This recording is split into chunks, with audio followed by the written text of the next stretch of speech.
Ladies and gentlemen, I'm hard. That's probably not how I should start things.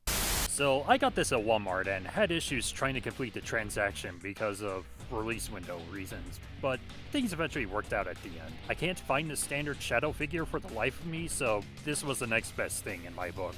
Also, if you're the kind of fan that sells these figures at scalper prices, fuck you. No, seriously, fuck you. Anyways, no protection for the figure and nothing too engaging for the box itself except for this render of Shadow, so let's just get him out of this strange prison that isn't a tube of sorts. Just let me get out my gunpla toolbox and get the right nippers. There we go. Carefully snip these doodads away, and boom! Free from the cardboard prison! Oh, wait, one more piece to snip. There we go. So, first impressions out of the box, he's not too bad with the motorcycle. I mean, Shadow himself definitely has all the elements of what makes Shadow be Shadow, though the right eye on mine seems to have some sort of a mismolded gap between the ridge and the middle of his eyes, but what can you do really? And those extra details on his shoes and cuffs, especially on his inhibitor rings, are so nicely done too, even from a texture perspective. Like, the red patterns, my god, they really make the figure pop so much. Especially the red mechanical soles on his ear shoes. I feel like some panel lining should be added, but on top of the gold on the inhibitor rings, that's something I can fix myself. And after some slight adjustments to the figure on the motorcycle, Shadow looks great when he's like this. But what about the figure itself? That's the bigger question. The detail is there as previously mentioned, but the articulation in some areas has a lot to be desired. I mean, the head is on a ball joint and rotates 360, and can move side to side and even look up, but doing so will actually expose the neck joint, so it's probably best to have this for when Shadow is looking up at his motorcycle, or from his motorcycle, so nothing to brag home about in that regard. The arms somewhat rotate, but since the head is in the way, they don't rotate a whole lot. But the shoulders do have this, like, soft ratchet for when you move them in and out, but it's not a full-on ratchet joint.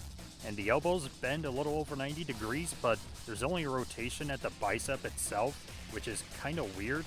The hands themselves, they are what they are. Just ball-jointed and can rotate. Nothing more, nothing less. The legs, they have an in and out movement, but not a whole lot of forward and back, and they even have like this kind of joint that I hate so much in action figures where you literally have to rotate the thigh in order for it to stick outward. I really hate this so much. But for the knees, they do bend a little over 90 degrees as well and do rotate a little bit. And the ankles, also like the gloves, they are what they are, ball jointed and rotate. So articulation is decent. I mean, it's not the best, but it's not horrible either.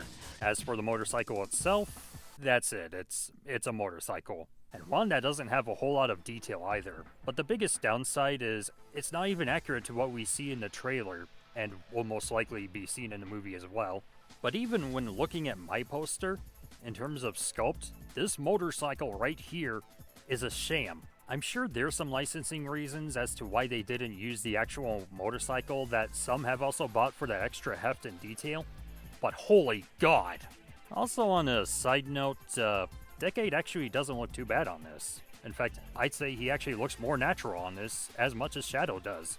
But getting back on topic, the materials are decent at least, incorporating translucent plastic, regular and soft rubbery plastic throughout, and the use of the soft rubbery wheels give it that nice spin, so there are some pluses there.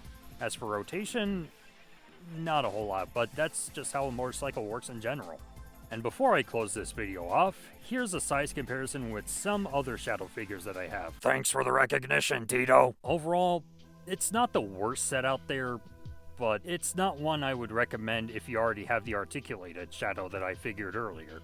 And if you can actually pay that extra amount of $bucks for that diecast motorcycle that I also mentioned. But as a placeholder for those two things, it's fine as it is. But in the meantime, I'll see you guys next time. Jana.